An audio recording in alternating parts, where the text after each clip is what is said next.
Welcome to the Sharpe Way show. Yes, another awesome day, 7 p.m. Eastern, and I'm here yet again, and I'm so happy that you have joined me tonight. Of course, look, if you want to make sure that this show gets out and that people see it, you got to do me a favor. You got to like, you got to comment, you got to share. Let people know this is happening. The more you do that, the better. The more you do that, the more people will watch this. And again, please go ahead on Facebook. Like that on Facebook, subscribe to my YouTube, and of course, follow me on Twitter. Today, I have a very special guest today, someone who actually I found from LEAP, law enforcement, at one time was against prohibition. I'm not sure what it stands for now, but that's Action what it did. Partners. Action Partners, thank you. I have the wonderful Sergeant Cheryl Dorsey is here. And the good Sergeant, former LAPD, right? Retired LAPD, now someone who written a recent book, and the book is called Black and Blue. Is that right? Black and Blue, the creation of a social advocate. There we go. Someone who's actually been on the front lines, someone who now sees what's happening. Yep, there we go, right there. Feel free if you want to. Let me show you. You head over to her website if you like, sergeantcheryldorsey.com, and you can check that out if you like. The reason why we're chatting today is because I know you have a very special way of looking at what happened with George Floyd. I mean, that's everyone's talking about it, as they should. People are rioting because of the emotion behind it.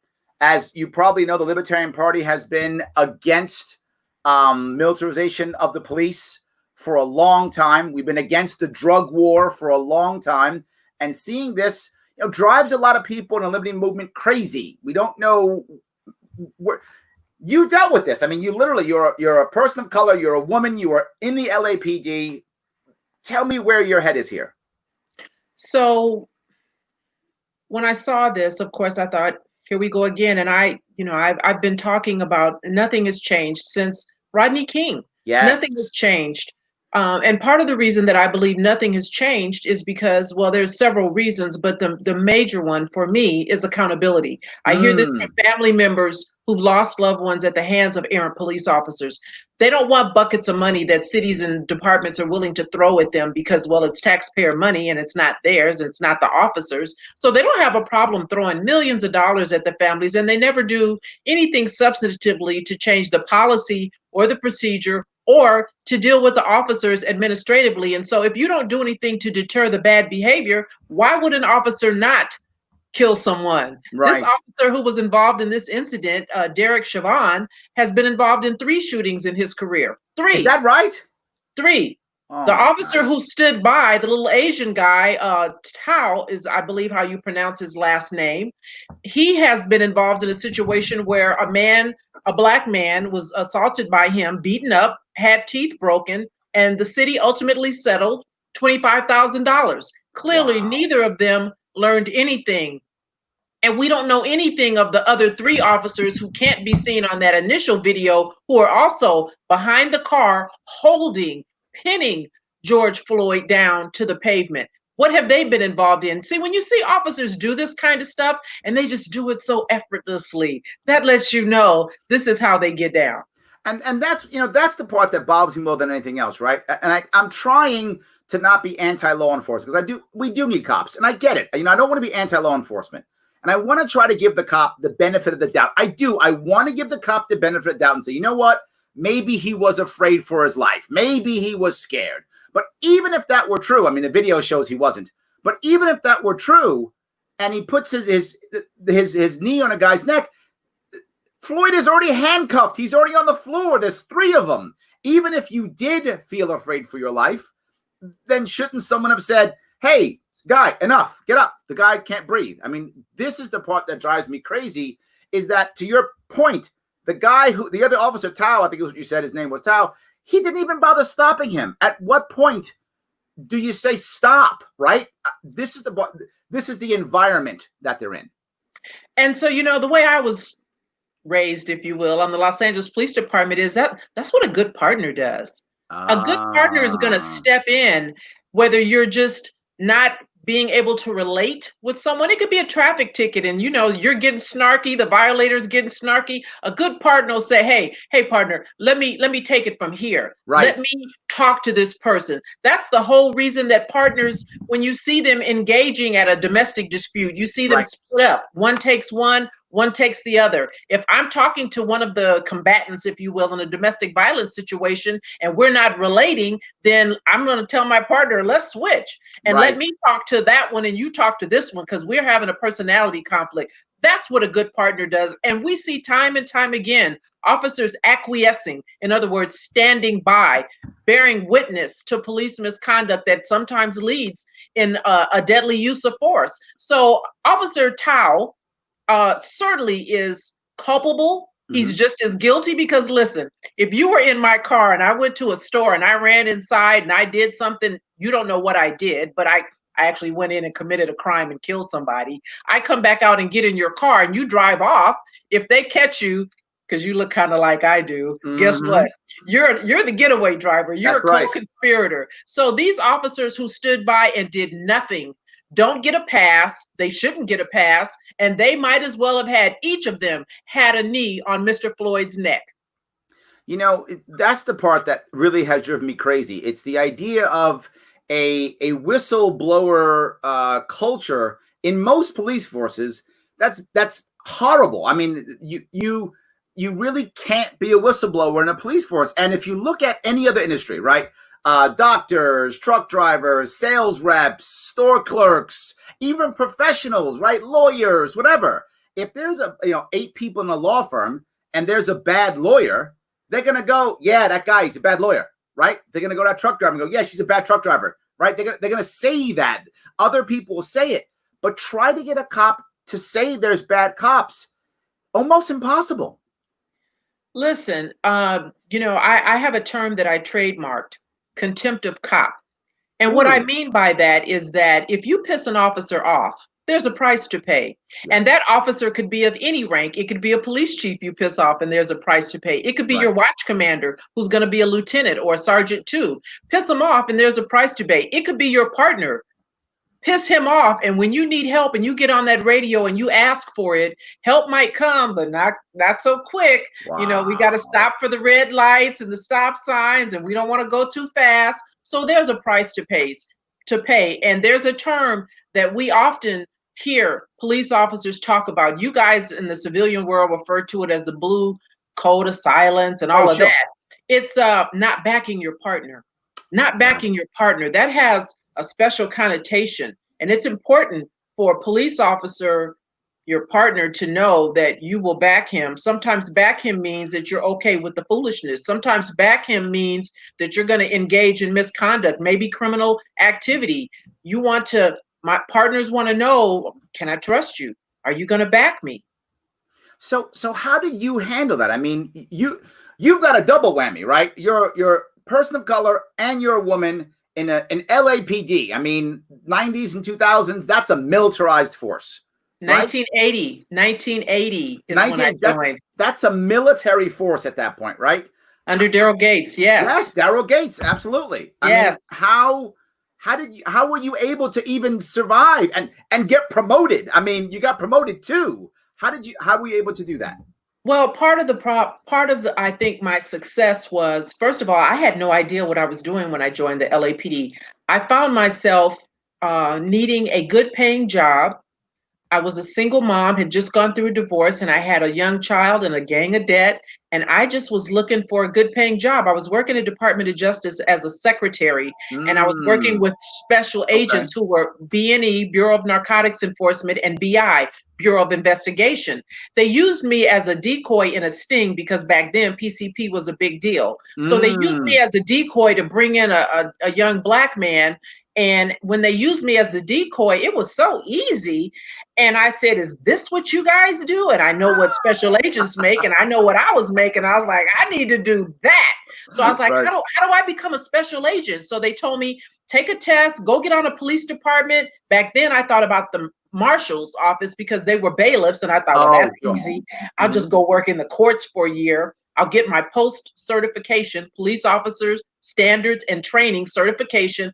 I'll lateral back to DOJ as a special agent. Sure. Well, I started applying here, there, and everywhere. And LAPD was under a consent decree to hire women and minorities. And so they moved me through the process very quickly. And so once I got on LAPD, still my mind said 12 months and I'm back to DOJ. But once I got to LAPD, I realized that they had a special situation where I could work for 20 years and retire on a full service pension for the rest of my life.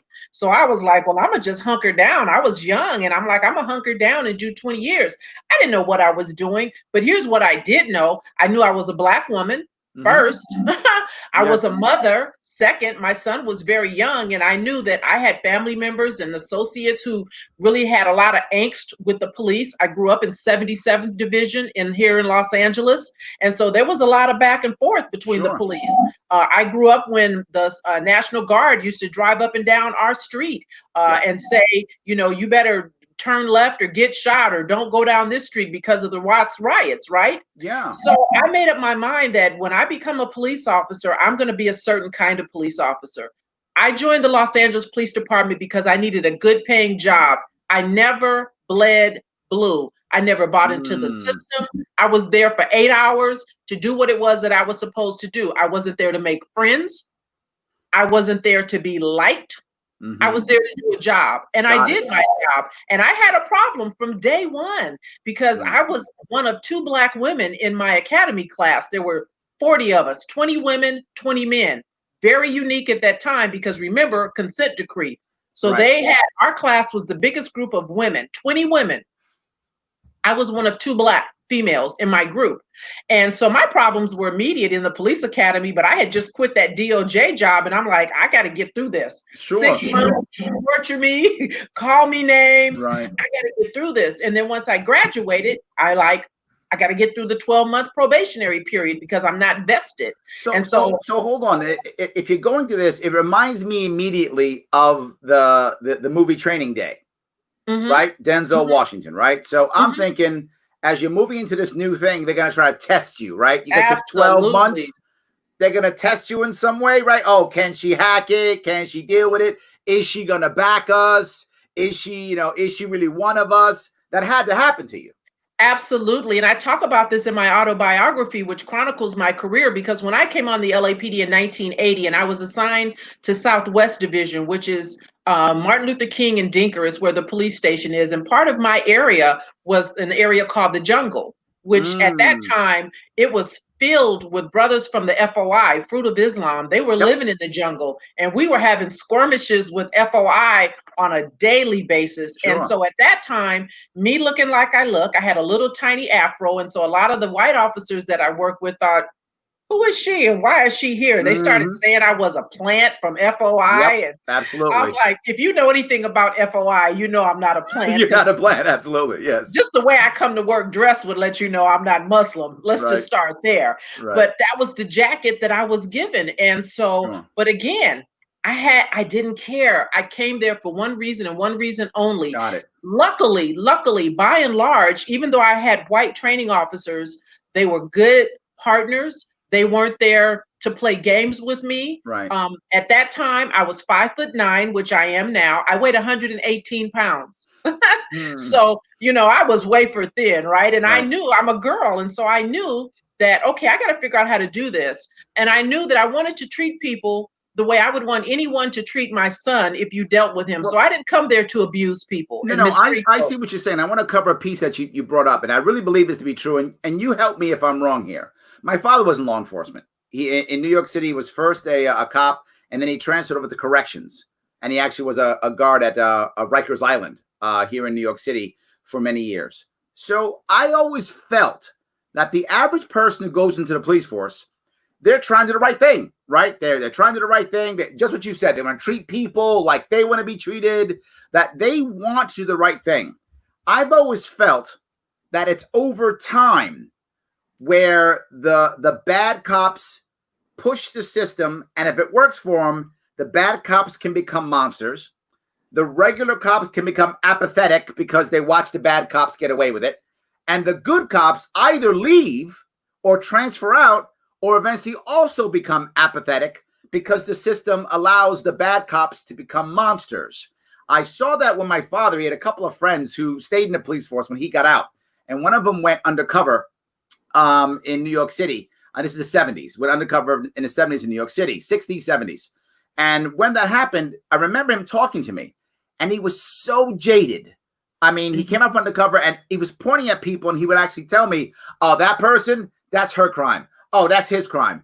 And they did nothing. He was assigning crimes to people by how they looked. That's how he was judging people. He was so jaded. He eventually took his own life because he was just so jaded with everything in his world. But when I remember him earlier, when I was younger, he didn't seem so jaded. He seemed like a regular, happy guy. He left a son and a divorced wife behind him when he took his life. Am I right here that it's the system and the timing that makes most cops that are jaded? That's what makes them jaded. The average cop comes in happy and satisfied. Here's what I believe. Mm-hmm. And I know this to be true, is that some of what we see is learned behavior. Because understand this, as a rookie, we're like little babes, and that's how they treat us. We're little babies, and they form you and mold you, and it's a certain amount of what's the term where they get in your head and try to make you their own. Not really brainwashing, but they do break you down, and then they build you up and recreate you, right? Yep. To an extent. Physically, they do it, and they do it also psychologically, right? I was in the Marine Corps. I get it. Exactly. Yes. And so LAPD was quasi-military when I came on. And so that was how they dealt with us. And so it just depends, because listen, I believed also that everyone who wants to be the police should not be. It takes a special kind of individual. And so because of who I am, I was determined. I was determined about a couple of things. I was determined, number one, to maintain my femininity, because it was very important to me. Okay, I had a vision and an idea about what female police officers look like. And I wasn't trying to look like that. So that got me in trouble, because I wanted folks to know I was a girl, right? Right. Sure. So that was one of them. And then the other thing was just to treat people right. I do the right thing because it's the right thing to do. Absolutely. And so when I had occasions to work with officers who were involved in foolishness, and it didn't happen often, number one, because they didn't know what to make of me, because I didn't fit that mold. Right. And so they were very careful not to do foolishness around me. Got it. Okay. They didn't know if I would back them, right? So the disadvantage that someone might have seen kind of in one way became an advantage. And it worked for me. And listen, I had partners who, because they didn't like me, and back when I came on, they didn't make it a secret that they didn't like me. Right now, today they may be a little more covert about it, because I prefer it open. Please and thank you. I prefer it open. Please and thank you. Yes. Yes. And when they let me know they didn't like me, my response was, me too. Yeah, thank you. Works for me. We're good. I had partners who would sit in a police car with me for 8 hours, talk about it in my book, and not say one word, not one word to me. Yep. Arm's distance away from me. The only time we would have communication is when we would get out the car to go handle a radio call. We'd handle the radio call. They talked to one person, I talked to another. I'd get the information that I needed, because I was the rookie, so I was going to be writing the report. Sure. So I did what I needed to do. We get back in the car. I'm the passenger, because I can't drive, because I'm a passenger. I'm a rookie, right? They don't let you. So I get in the car and I turn to my passenger window, and my partner is driving. Works for me, dude. Don't talk to me for 8 hours. I don't care. I almost cursed. That's okay. You can. This is not TV. You can swear if you want to. Don't worry. No. But I want to ask a question. I mean, you talk about the partnership a lot, right?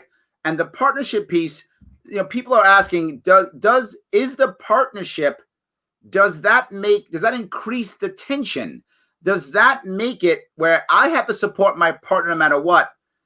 Is this chicken and egg, right? Does the tension of the partnership make more tension for the people you're policing, or is the tension of the partnership tighter because of the tension of the people you're policing? Which one comes first? The militarization of the police force happened the same time the war on drugs was kicking into high gear, which made a lot of people feel like the police are no longer community policing. They're an occupying force. They're a military occupying force. Did we have to support each other no matter what come from that tension of us and them, or the reverse? I think it's just the way it is. I think it's just the way that it is. And what they drilled into us is, first of all, we learn in a sterile environment in the police academy. And then when you get out, what your partner, your training officer will say to you is, forget everything you learned in the police academy. We do it different. I'm going to show you how we do it out here in the streets. And understand this, because as a rookie, 12 months you're on probation, you are not vested. That means at any point you can be asked to find a new church home. And so as a young officer, we technically want to be pleasing to our training officers. They hold our life in their hand. They evaluate us every 2 weeks. Then every couple of months, we switch off to a new set of training officers because they want to expose you to different personalities, different areas in your division. But at the same time, you always must be pleasing, if you will, to your training officer to survive. And then for me, once I got out probation, it was like, y'all getting ready to know Cheryl. So let me ask you a personal question on this. What do you think? What's your opinion on the war on drugs? What's your view on that? If you look at most libertarians, the vast majority are against the war on drugs and think that prohibition has made things far worse than it would have been without it. If you look at me, what I see is when it comes to the war on drugs, now people are saying, most Americans are saying, well, it's an addiction, right? Well, treat it like an addiction. But when it was tearing our communities apart in the 80s, it was just say no, double down, put you in jail, mandatory minimums. That's what happened when it was our community. But when it became, now it's America as a whole. Well, now it's an addiction problem. Right. And so, that's part of the system doing what the system is designed to do, right? I mean, listen, let's be clear and let's be fair. Police departments, police officers, we have a role to play in this whole, what do they call it? The pipeline, the school to pipeline, the mass incarceration, right? Mm-hmm. People don't get in prison unless we put them in there. And Absolutely. So while they were targeting low-level offenders who really were dealing with a sickness, an addiction that they couldn't overcome, never really going after the big boys, you're putting people in that revolving system. Some were able to get out, others not so much. And there's something very similar to that going on right now with this proposed ban on menthol tobacco products that's sweeping across the nation silently, dealing with vapors for the kids that are vaping. And listen, I'm not a smoker and I don't vape and I don't promote that, but what is happening right now, real time, with this menthol tobacco ban is that this gives police officers yet another tool in their chest, another reason to engage and interact with Blacks and Hispanics, because they're the ones who use menthol tobacco products, menthol, Cools, Newport for the most part, and it gives them another reason to put them in the system. Yes, absolutely. System does what it's designed to do. Yeah. So let me go to a place there where most people don't want to go. I had a criminal defense attorney on here probably several months ago, and he used to be a prosecutor, DA, and he left. He said, you know what? I can't do it anymore. He became a defense attorney. And when they asked him why, he said, I got tired of putting brown and black people in jail. Right? So he left. And he let me know, and he really opened my eyes. His name is Venu Varghese. He opened my eyes to understanding the power that the district attorney has, right? The DA has a lot of power. If the DA is going to, tell cops, go arrest these people. I'm not going to prosecute this. I want to prosecute that. Doesn't the DA and the DA's office, all the DAs, obviously in larger communities, there's a larger office, smaller communities, smaller office. But doesn't the DA have a lot of influence over the policing that you do? No, my experience is that, they don't tell us what to do, but they certainly do have a symbiotic relationship with police departments. Okay. And so when we go out and make arrests, then what we have to do is, and I know this because I took cases to the district attorney for prosecution. And so if you don't have sufficient evidence, the DA can say, well, it's not enough.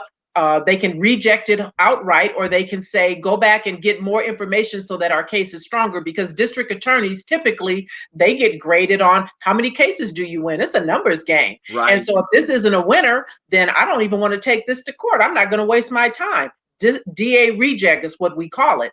Now, DA reject, you said? District attorney reject, right.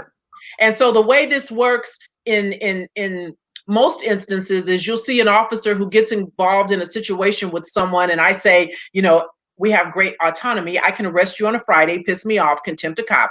I'm going to arrest you on a Friday for doing a thing, and I know you didn't do it, and you didn't do it, but great deference is given to what I say. Right. And so I arrest you on a Friday knowing you can't bail out. You're going to sit in jail all weekend long. Right. Lord knows what happens to you during that weekend. And then Monday morning, my report goes to the district attorney. They take a look at it, and they say insufficient evidence. Well, I knew that when I booked you for that bullshit 148, resisting, interfering, whatever it was I said you did on Friday. I knew you didn't, but probable cause is a low threshold. I got you in the system. It's not you don't go to jail, you don't go to court, but you do have a record now because I just gave you one. Yes, right? Absolutely. Yes. So to that extent, yes. To that extent, district attorneys do have a lot of sway and control about who they want to go after. Got it. And who they choose not to, because they're being judged on wins and losses. Got it. Well, it's funny because, I think that when a cop does something wrong, a DA, and I'm not trying to say it's right, but a DA has to be concerned about that. If a DA prosecutes a cop, the DA knows that a lot of people really like cops, number one. So the odds of them winning the case go down. Not just that, they got to work with cops every day. I mean, that's who they work with every day. Do they really want to be prosecuting the people they work with every day? It's not really not really. And that's why it's so important to have an independent special prosecutor when you can on cases that involve police officers, particularly somebody who, listen, because if I know you and you know me and I come to you every day and I'm like, hey, Larry, I got a case for you. I want you to take a look at it. Cheryl, what you got? And I tell you what's involved in this arrest. And you say, oh, thanks. Good job. And off I go. And you've got a winner, possibly. And then somewhere down the road, I stub my toe and you're like, oh, no, not Sergeant Dorsey. She's a good girl. Right? You know me. I know you. Right. Just made a mistake. Let it go. Yes. Got it. Yeah, no, I get it. It makes total sense as to why that happens. And I see your point. You have to have someone independent who isn't reliant upon that relationship, and they can step in and make that happen or not.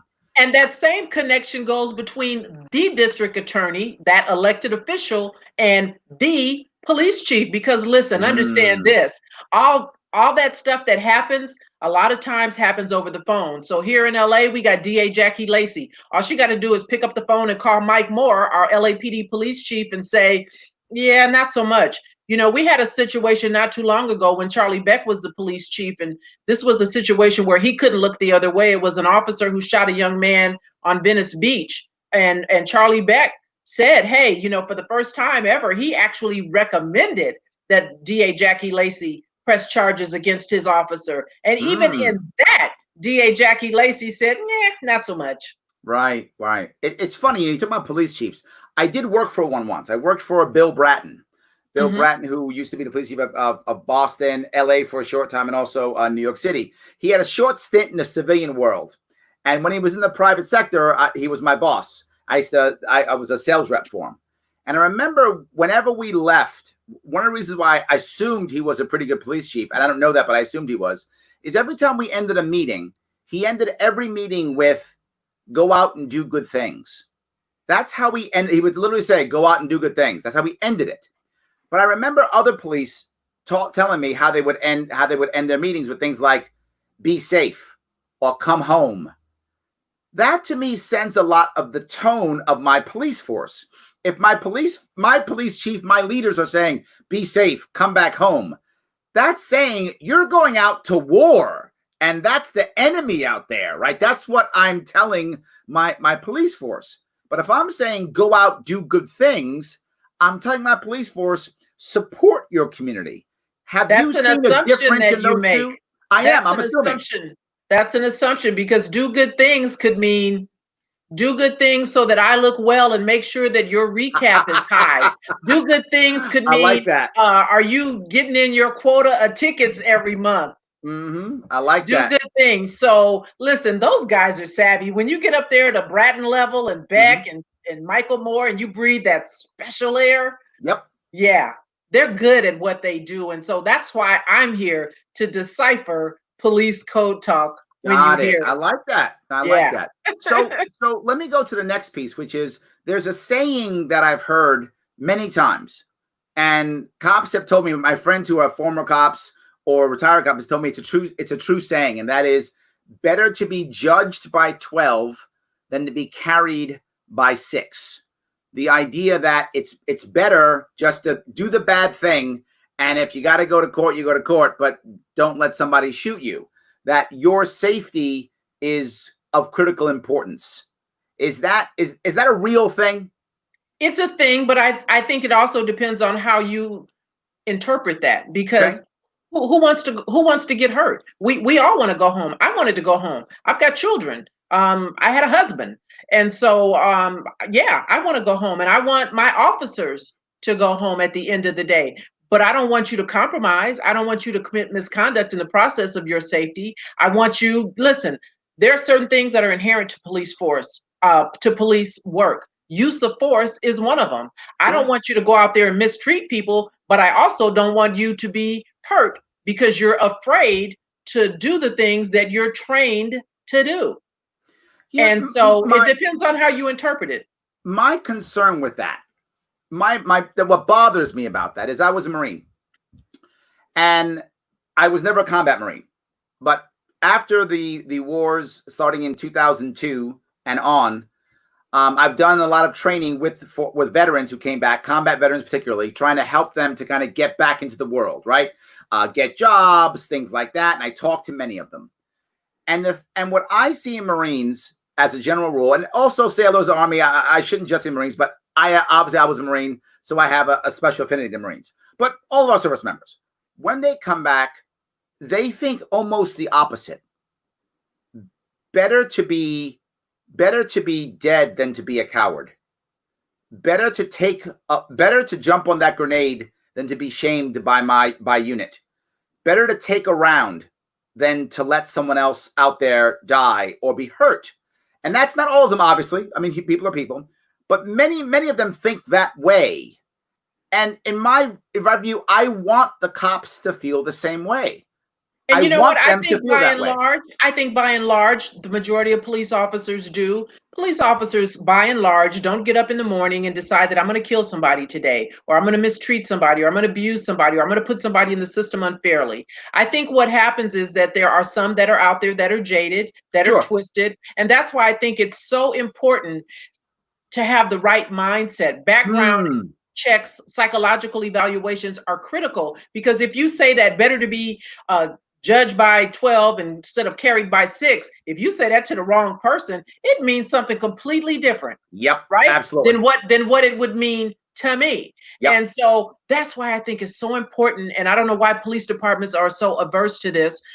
Police officers ought to be reevaluated every, I'll just say 2 years. Sure. Every 2 years. Crack open their head, take a look around, and if stuff's not working right, fix it if you can. And if you can't, off to Sparklets, Home Depot, wherever their skill set is better suited. Because listen, here's what I know, that we see things as a police officer day in and day out. And I'm going to share a story with you. When I was a sergeant, we had a jumper. And this guy, we had talked to him for about 30 minutes before he finally did jump off the ledge of the building. And I was so bothered by it. It bothers me to this day to speak of it. I had a son who could have been his age. And so after that, as the supervisor, I went back to my lieutenant watch commander and I said, we need to have somebody from BSS, the psychologist, come and just be available for those of us who were there. Because when that young man jumped off that building, he didn't die, not right away. Even worse. He didn't die. And so it bothered me. Now, when my officers got to the police department at the end of this call, BSS was there. And I asked my subordinates, hey, BSS is here. Does anybody want to talk to him? All the guys, because, you know, it's not sexy to ask for assistance, right? Right. All of my male officers said, "No, Sarge, I'm good. I'm good." I was like, "What?" Yes. Because I messed all the way up. So I told my lieutenant, I raised my hand, let me go talk to somebody. I Sure, need sure. to have a word. And so because it's not sexy to self-report, because you don't want to get ribbed, you don't want to be Right. hazed, maybe that's something else the police department should do. Sit an officer down and just make sure that they're in a good headspace. We're exposed to stuff day in and day out. Absolutely. And if you're honest, you cannot honestly say that this stuff doesn't affect me. Of course. It's funny. I'm talking about veterans again. It's a similar world. I had a unit coming back from Afghanistan. Then they were a reserve unit, which means they were civilians before they went there, right? They had jobs and families. And so the reserve unit's coming back from Afghanistan. And I have a class on how to put your resume together and how to translate military into civilian, that kind of stuff. And the people wouldn't show. They wouldn't show up.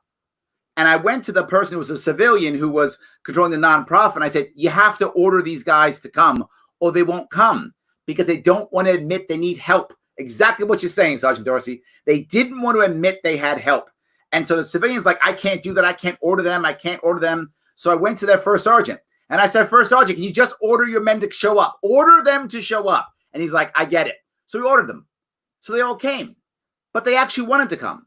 But being ordered to come gave them an excuse. They could say, I don't need to be here. I got ordered to be here. So they can still be macho, right? But show up. So I see your point. You kind of have to make it every 2 years or every year. This way they don't have to admit they have a problem, but they can take advantage of the help that many of them surely need. And listen, and it's not like police chiefs don't know that, because understand every police chief was once a police officer. Sure. On the Los Angeles Police Department, when you work in the Vice unit, it's a limited tour. And it's a limited tour because you're exposed to some gnarly stuff working Vice, Sure. right? Right. And Sure. they don't want to get you too twisted. Right. If they understand that and they limit your tour in Vice, they don't limit a tour in patrol. I spent all 20 years in patrol. I see people all day long, sometimes. I remember one of my first radio calls, I went to, a young man had been shot, and he had been shot in the stomach. And when we got there, I'm wide-eyed and bushy-tailed. This young man is sitting on the curb holding his intestine in his hand as he's speaking to me. Mm-hmm. When you see that kind of stuff, yep. If it's not day in and day out, if you just see it once a week, you need to have a fireside chat with somebody. And Absolutely. So why wouldn't police chiefs want to do that for their patrol officers if they care? Well, that's a good point, right? We're talking about training. Is it a training issue? Is it a psychological eval issue? Is it both, right? Well, what is it? Is it I feel like it's both. I feel like it's a training part where we have to spend more money and more time training cops, because you're right. They deal with the problem with the damage that cops get. Again, I'm going to keep falling back to military because it's similar in many ways. But many of the military people, the veterans who have damage, you can see it. Like they've lost a limb, they've taken a bullet. You can see it, right? But the cop damage, you can't see it, right? It's not obvious there. It's not a scar, but you can see it. You can see it in how they have personnel complaints because of what we call a mouth beef, right? Citizens call and they say that officer was rude with me, because officers don't start off killing folks. Police officers start off being aggressive on a traffic stop. It's like, dude, I did a California stop. Why are you pulling me out the window of my car? Because something's going on with that officer. Either he's got home issues or financial issues or both, or alcohol problems, because that's an issue for police. Again, it's not sexy to talk about it. Sure. But there are always signs, and that's why when something makes national news, like George Floyd being murdered, we now know that that officer, Derek Chauvin, had been in 3 shootings. I was on LAPD for 20 years in patrol, working the gang unit, working everywhere in South Central where stuff was happening. And guess how many times I got into a shooting? None. None. So I know that it can be done. And had they done the right thing, maybe in the first time this Chauvin got into a shooting, we wouldn't be here. The officer, Michael Schlager, who shot and killed Walter Scott, that wasn't the first time that he had tased somebody inappropriately. He had done it 3 other times. And someone even went to the station to complain about Michael Schlager. And what did they do? They swept it under rug because, listen, we're not going to talk about that. Maybe Schlager had his horse connected to or his cart connected to the right horse. I don't know. And it wasn't until he shot that man in the back and somebody, thank God, happened to record it after he lied, that finally they had to just do a punctious pilot and wash their hands of him. Police officers don't start off killing people. There's always red flags. That is a great point. So I'm getting a couple questions on, how can we make things better? Do we want to push transparency? Do we want to have the community get involved? Do we want more accountability for our officers? How do we do that without creating a war with cops, right? I don't want a war with cops, but I want better cops, right? It's what I want. I want better cops. How can civilians, everyday Americans, how can we do this? And so it's not a training issue. Let me say that, because I know you talked about it. It's not a training issue. Okay. And so what the community can do is get involved, get engaged.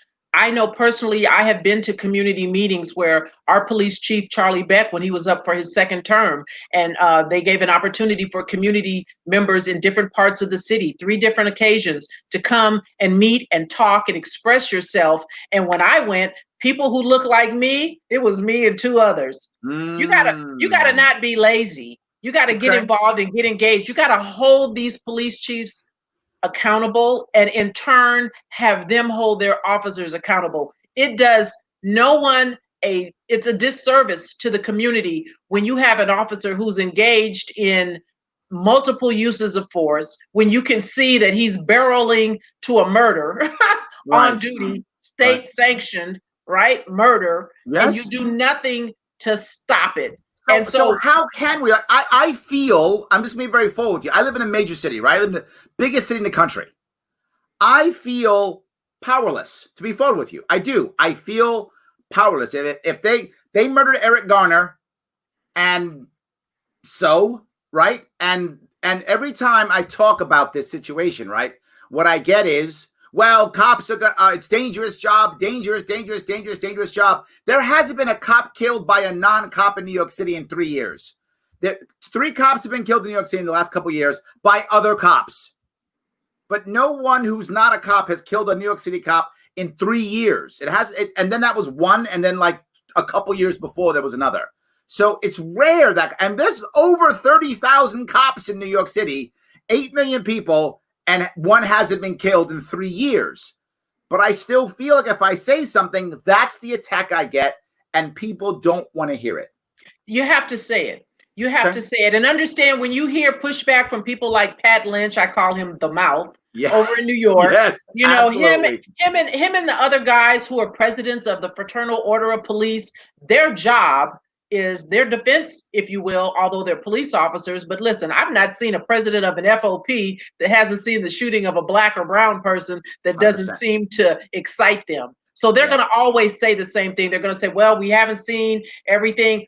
Police officers are trained and required to make split-second decisions. Listen, you're required to make split-second decisions in your day-to-day activities. When you decide to get up in the morning and get in your car, you got to figure out, okay, which lane am I going to get in? How fast am I going to drive? You got to do defensive driving. So having a police officer be required to think is somehow intrusive before he pulls a trigger is offensive. Right. And so what needs to happen is people need to create what I call a paper trail. Don't get on the phone and call the police station. Write letters. Police departments are averse to publicity. Every police department now has a Twitter. They're on Instagram and they're on Facebook. So you go public. And when you write that letter, I say to Lottie Dottie and everybody, and CC everybody on the letter. Because what happens is, if you write a letter to one person, maybe the captain might, misplace it, his secretary lost it. But when you write it to the captain, when you write it to the sergeant of that officer, when you write it to the commanding officer at Internal Affairs Group, when you write it to the mayor, the governor, and everybody else that you can think of. No, that's brilliant. I never even thought of that. You CC everybody. If you have an independent civilian review board, you include them. And then what you do, they're not going to tell you, but what you do is you say, please, I would like to know how this matter is resolved, or we say adjudicated. Mhm. How is this thing finally resolved? Could you please tell me? Just like if you go to the grocery store and the clerk at the register is nasty, you're going to call corporate. Call Absolutely. corporate. Right. Call corporate, write a letter, go public. They No, but I like what you absolutely said. I hate think it. most people either want to send a tweet and complain, or they want to complain on Facebook about this bad thing, or they want to call up and yell at somebody and feel better. But you're saying no, make this official. Get a Absolutely. letter, email that letter to everybody and say, please respond to me on how this was taken care of. That is amazing advice. I'm so glad you said that. I hope everyone watching gets that. That's amazing advice. So don't just go on Facebook and get mad, but also write that email, send it to everybody, and ask for resolution. I love that. That's amazing. And then the other thing that I say, because I say what I say, and I get accused of being anti-police. I'm not. I spent 20 years of my life there. But what I also say is, and it drives the young people crazy, but listen, get on the job. How many times have we seen folks who are wrongly incarcerated and the first thing they do is go to jail, go to the library, become an attorney, get out and help others? Why not, if the police stop you and rub you raw, why not say, you know what, I'm going to go get on that damn police department? Yep. Because listen, when I was on the LAPD, and I just had a little small sphere of influence, but I felt like I was effective in some regard, because when you work with me, back in the day, the thing was you stop a black man and you sit him on the curb in his nice clothes. When you work with me, we don't sit people on the curb. That's not how we train. So let me tell you what we're trained to do. We're trained to, if you scare me, if you just scare me, then I'm going to put handcuffs on you, because like they go on, they come off. I'll put handcuffs on you and I'll set you in the back of my police car. That's dignified. That's professional. And if you're not who I think you are, if you didn't do what I thought you did, I'll take the handcuffs off. I'll apologize. I'll give you a business card and off you go. But if I'm not on the job, I can't have that kind of influence. How amazing would it have been to have me be the partner officer of that Aaron Dean in Texas when he went to the window of a Tatiana Jefferson and looked in and saw her playing video? If I was with Aaron Dean, I would have said, dude, put your gun up. What the hell? Put the gun up. But if I'm not there, if I'm not on the job, I can't have that kind of influence. And there's a way to do this job. And you cannot sell your soul, make a deal with the devil, but you gotta be there. Got it. Okay. Jessica's asking, should we as civilians, should we be trying to create some kind of mental health support, almost like a nonprofit or a civilian agency, so that cops can come, maybe anonymously, or maybe in some way they can come, and those who might want some help, but to your point, don't want to admit it, don't want to get ribbed by the guys around them, that kind of thing. Is that a helpful way of going down this road to have a better police force? I don't say no to anything, but what I can tell you about police culture and police mentality, and even when you do make them go, because understand, officers realize that there's certain things they can say and they can't. Because if they say the wrong thing, guess what? They'll take your gun. It's hard to be a police officer without a gun. Right. So they're gonna, but that's okay. Because at least if they're forced to sit down and listen, maybe they may hear something that might resonate, that might click, that might turn that crazy switch off. I don't know. So I don't say no to anything, but police departments, every police department has a behavioral service department. Sure. They have a place instituted, part of that mechanism. But officers, especially guys, they are not going to go. They are not going to self-report. So let me ask you something else here. And this is the part that I'm torn on, right? The rioting that's happening right now. I get why they're right. I understand the anger. My daughter is 16. And, she is so upset about this. She's going crazy over this. She's getting banned from TikTok because she's putting nasty TikTok videos on. I mean, she wants to do something. She's like, Dad, we got to do something. She wants to act, right? She wants to. And I get that. And I get the rioters. I get their anger. I get what they want to do. At the same time, I don't want them burning their own communities down. I don't want that also. But I get the anger and the frustration. And I also don't want cops to feel scared, because when cops feel scared, they get more aggressive. And I don't want more pain on this. I don't want more people going in the system. I mean, you've got to be torn too. Am I wrong?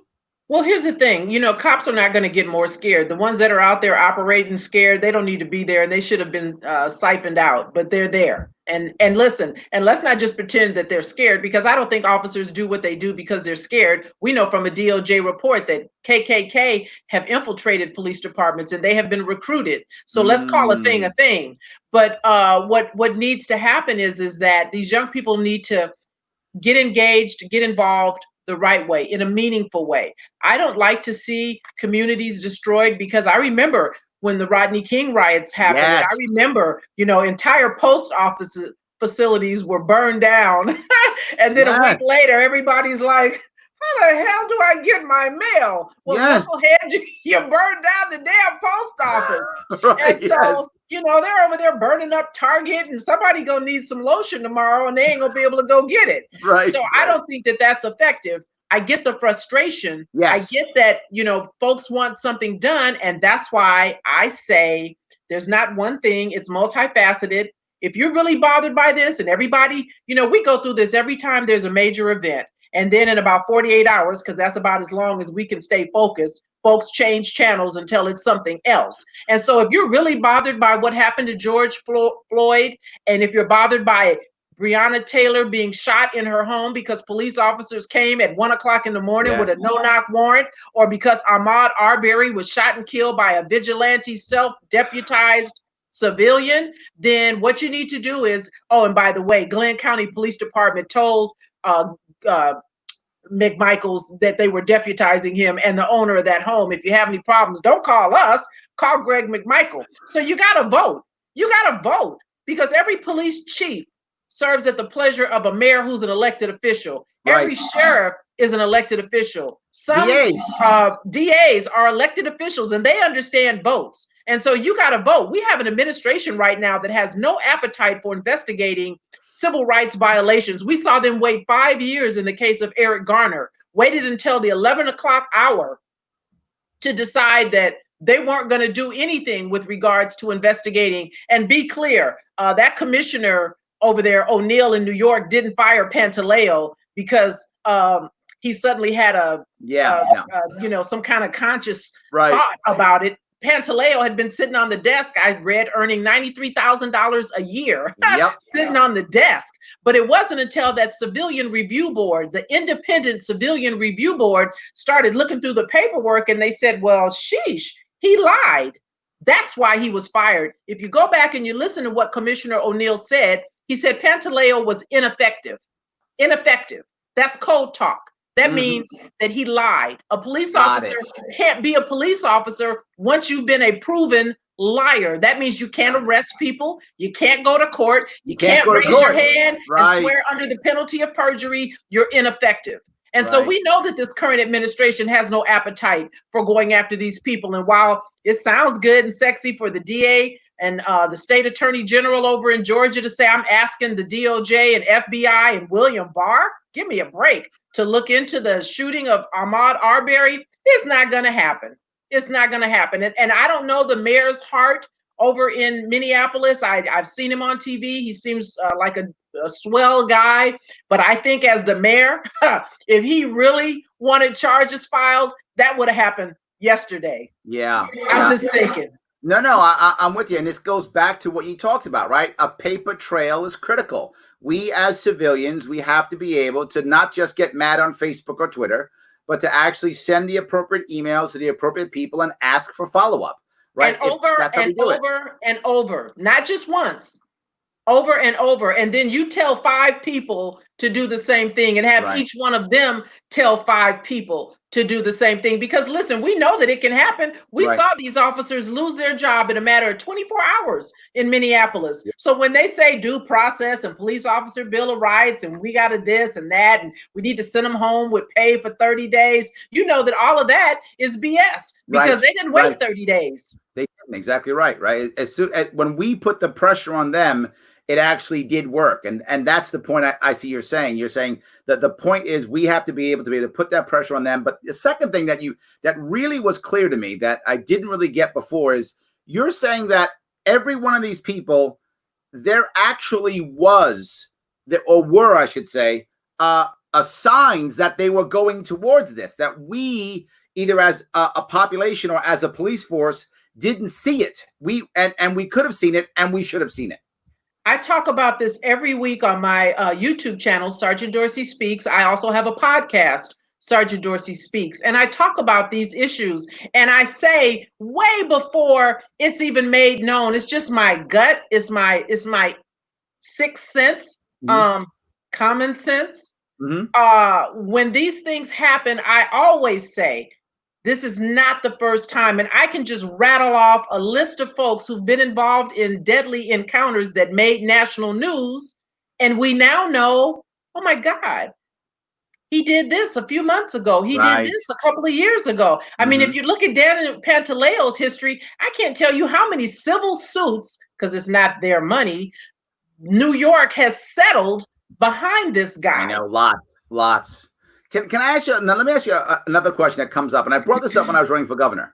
What do you have a view on this? Do you have a view on police officers being treated like any other professional when it comes to their employment, meaning like a doctor or a lawyer, any other professional, that they should carry their own insurance, their own E&O insurance, their own liability insurance, that if a police officer carries their own insurance, if they start doing the things you're talking about, and the insurance has to pay, eventually their insurance becomes so high, or the insurer says, I'm not going to insure you anymore, in which case they lose their job because they can't procure insurance. So it doesn't matter if the police force says yes or no. And it also doesn't allow a bad cop to jump from force to force, that once they can't be insured, they're done. That's a good way of as they say, getting the bad eggs out. What do you think about that concept? So here's what needs to happen, because there are several departments who, once you are found guilty of misconduct and terminated, because listen, generally what happens is an officer resigns. I call it, they are given the gift of resignation. So they resign, like Betty Shelby, who shot and killed Terrence Crutcher. She resigned. And then she went right over a couple of counties and got a job as a deputy sheriff. And now she's teaching other cops how to get away with murder. She calls it how to survive a critical incident. So they should be stripped of their certification, something that is given to them by post, peace officer standard and training. Part of how you attack that, and folks need to know, and so get busy, because it's going to take a little while. The unions are going to fight you like a crazy grizzly bear mama. Police Officer Bill of Rights. It provides us great cover and shelter. And the other thing that needs to happen is, they don't need insurance. Do this. Have a police officer who kills someone, who murders someone, be responsible for, I'll just say, 1.5% of the civil settlement. Whatever that civil settlement is, charge that officer personally. Got it. I promise you, because all cops, first of all, they're cheap. And then the male cops, you know, they all have toys, bikes and boats and Sea-Doos and side pieces. and baby mamas. And that's what I said, side pieces. So, so just have them have to start looking about homesteading and maybe selling that house and the cabin they got at the lake, because you've got to now pay for this murder. The citizens in that community are no longer going to carry your water for you. This will stop yesterday. Got it. I like that. Well, Sergeant Dorsey, I'm glad you came. I appreciate the time that you gave me. Great conversation. Tons of people back and forth. Hundreds of people watching. I appreciate that. Is there anything you want to bring up before we kind of wrap this up? No, I just want to say thank you for having me. I appreciate this. And for those of you who are finding out about me for the first time, I want to invite you to my social media platforms. I am Sergeant Cheryl Dorsey on Twitter, Instagram. I have a YouTube channel where every week I put up content relative to whatever is going on in the world. Sergeant Dorsey Speaks is my YouTube channel, and my podcast, available on whatever platform you listen to your podcast. And then, of course, my website has been flying by on the banner below. Every time. Absolutely. Yeah. And I'm available if anyone has a question and you want to know, what should you do? Where should you go? You can reach me at Sergeant Cheryl Dorsey at gmail.com. Excellent. Thank you, Sergeant Thank Dorsey. I you. appreciate everybody for watching. Thank you so much. Don't forget, support the Sharpe Way too. You want this to keep happening? Got to like, share, and comment. Have a great night, everybody. Bye-bye.